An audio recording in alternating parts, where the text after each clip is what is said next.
안녕하세요. 오늘 저희가 같이 좀 깊게 파헤쳐 볼 주제, 바로 녹두입니다. 여러분이 보내주신 자료들, 정말 다양했어요.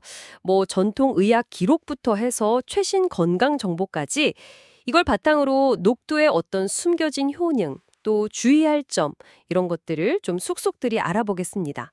네, 준비되셨죠? 네, 반갑습니다. 보내주신 자료들 보니까 녹두가 정말 그냥 먹는 거 이상이더라고요.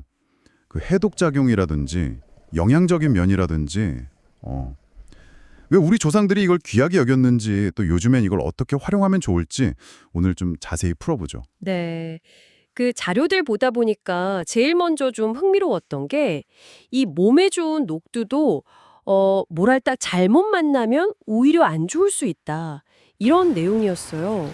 특히 그 뜨거운 성질의 음식이랑은 좀 피하라 이런 얘기가 있었죠. 아, 네, 맞아요. 전통 의학 노트에 그 내용이 있었죠. 녹두 자체가 좀 찬 성질이 강하잖아요. 근데 이제 생강이나 뭐 꿀처럼 아주 뜨거운 성질의 음식하고 같이 먹으면 이게 위장에 좀 부담이 갈 수 있어요. 특히 평소에 몸이 좀 차가우신 분들은 더 주의하시는 게 좋죠. 아, 그렇군요. 그 찬성질, 그것 때문에 혹시 약 먹을 때도 영향이 있을 수 있다 이런 내용도 본 것 같아요. 특히 한약 같은 거요. 네네. 그 점도 아주 중요해요.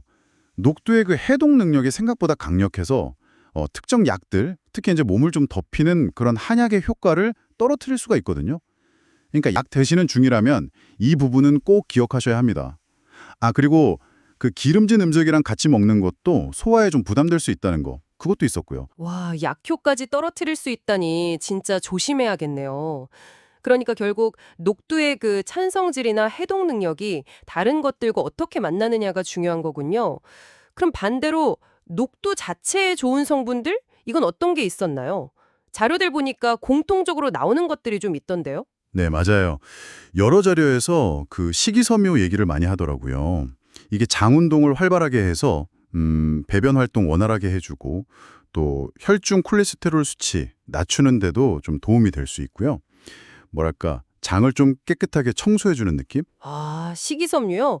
그거 말고 또 다른 주목할 만한 성분 같은 건요? 피부에 좋다는 얘기도 좀 본 것 같은데. 네, 그게 바로 항산화 성분 덕분이에요. 뭐 폴리페놀이라든지 플라보노이드 같은 것들이죠. 이 성분들이 우리 몸속에 그 활성산소라고 있잖아요. 노화나 염증 일으키는 거. 그걸 좀 제거해줘서 피부를 좀 맑고 건강하게 유지하는 데 도움을 줄 수 있어요. 아, 그리고 미네랄도 풍부해요. 칼륨, 칼슘 같은 것들요. 몸의 균형 잡아주는 데 중요하죠. 이야, 들어보니까 진짜 좋은 점이 많네요. 근데 아까 말씀하신 그 찬성질 때문에 좀 조심해야 하는 분들도 분명히 있을 것 같아요. 자료에서도 그런 주의사항들이 좀 있었죠. 네, 맞아요. 정확히 보셨네요. 평소에 몸이 좀 많이 차거나 소화 기능이 좀 약하신 분들, 이런 분들은 녹두를 너무 많이 드시면 배탈이 나거나 설사를 할 수도 있어요. 그리고 저혈압 있으신 분들도 녹두가 혈압을 더 낮출 수 있으니 약간 주의가 필요하고요. 아, 신장 질환 있는 분들은 칼륨 함량이 좀 높아서 드시기 전에 꼭 전문가랑 상의하시는 게 안전합니다. 아하, 그렇군요. 진짜 아무리 좋은 것도 너무 많이 먹으면 안 되는 거네요. 과요불급? 당연하죠. 네. 뭐든지 적당히가 중요해요. 너무 많이 먹으면 뭐 소화불량은 기본이고 심하면 약간 몸살 기운처럼 오거나 탈수 증상까지 올 수 있다고 여러 자료에서 좀 경고하고 있더라고요. 그럼 반대로요. 이 녹두의 특성들이 오히려 더 도움이 되는 경우도 있겠죠? 그 동의보감 같은 옛날 자료들 보면 힌트가 있을 것 같은데? 네, 맞아요. 보내주신 그 전통의학 노트에도 잘 나와 있었죠. 몸에 좀 열이 많은 분들 있잖아요. 그런 분들한테는 녹두그 찬성질이 정말 도움이 될 수 있어요. 열을 좀 내려주고 염증 가라앉히는데 효과적이라고 하죠. 그리고 해독, 항염 효과 덕분에 피부 트러블로 좀 고생하시는 분들 아니면 좀 잘 붓는 분들 운동하고 나서 빨리 회복하고 싶을 때도 녹두가 긍정적인 역할을 할 수 있습니다. 그렇다면 이 좋은 녹두 제일 건강하고 현명하게 먹는 방법은 뭘까요? 여러 자료에서 나온 팁들을 좀 종합해보면 어떨까요? 네. 첫 번째는 역시 계속 강조했지만 자기 몸 상태에 맞게 적당량만 드시는 거예요. 이게 제일 중요하고요.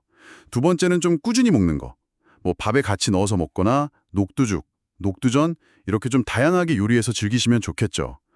그리고 몸이 좀 찬 편이다 하시면 생강이나 마늘 같은 따뜻한 성질의 재료랑 같이 요리하면 그 찬 기운을 좀 중화시킬 수 있어요.